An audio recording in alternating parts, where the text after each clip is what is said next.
اگر ہم اپنے بچوں کو اپنے بچے رکھنا چاہتے ہیں اور ان کو اغوا ہونے سے بچانا چاہتے ہیں، ٹھیک ہے، ہم یہ پابندی تو بڑی مشکل ہے کہ ہم کہیں جی آپ موبائل نہ رکھیں، آپ وہ جو ٹچ کرتے ہیں وہ نہ رکھیں، ایسا نہ کریں، ایسی پابندی شاید کوئی گھر قبول کر لیتا ہو، شاید ہمارے اپنے بچے قبول نہیں کرتے، لیکن ہم کم از کم ان کو قرآن کے ساتھ تو جوڑے نا۔ بیٹا ٹھیک ہے ہم آپ کو موبائل لے دیتے ہیں، لیکن قرآن کا ترجمہ بھی آپ نے پڑھنا ہے، یہ صحیح بخاری کا ہر روز 2 صفحے بھی آپ نے پڑھنے ہیں۔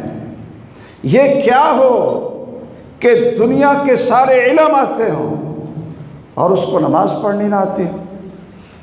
وہ ہمارا بیٹا کیسے ہے کہ جس کو ہم نے پوری زندگی اپنی دولت اور وقت، اپنی محنت لگا کر اس کو جوان کیا، اور جب ہم بوڑھے ہو کر موت کی آغوش میں چلے گئے اور وہ ہمارے جنازے میں کھڑا ہے اور اس کو یہ پتہ نہیں ہے کہ میں نے جنازے میں اپنے ابو کے لیے دعا کون سی پڑھنی؟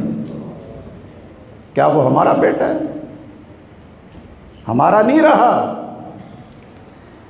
ہمارے کتنے بھائی ہیں بڑے جنہوں نے کبھی اپنی اولاد سے پوچھا ہو کہ بیٹا میں اگر مر جاؤں، بھئی مرنا تو ہے نا، مرنا تو ہے نا، اللہ ہمیں ایمان پر موت دے۔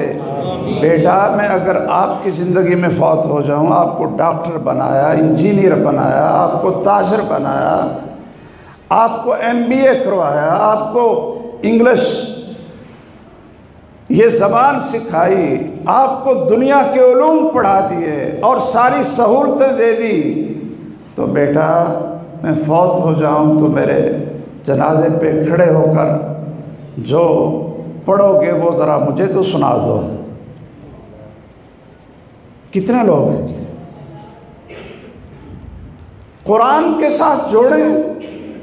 آپ نے کبھی اپنے بچوں سے دعائیں سنی کہ بیٹا آؤ بیٹھو، کھانے کے بعد کیا پڑھتے ہیں؟ بیٹا سناؤ۔ نماز کی کون سی دعائیں ہیں؟ بیٹا نماز پڑھ کر دکھاؤ، کیسے نماز پڑھتے ہو؟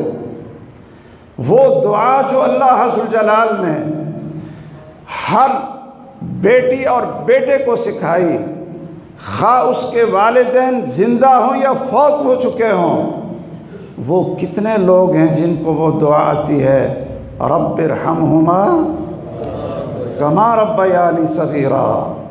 یہ اللہ نے یہ دعا خود سکھائی ہے۔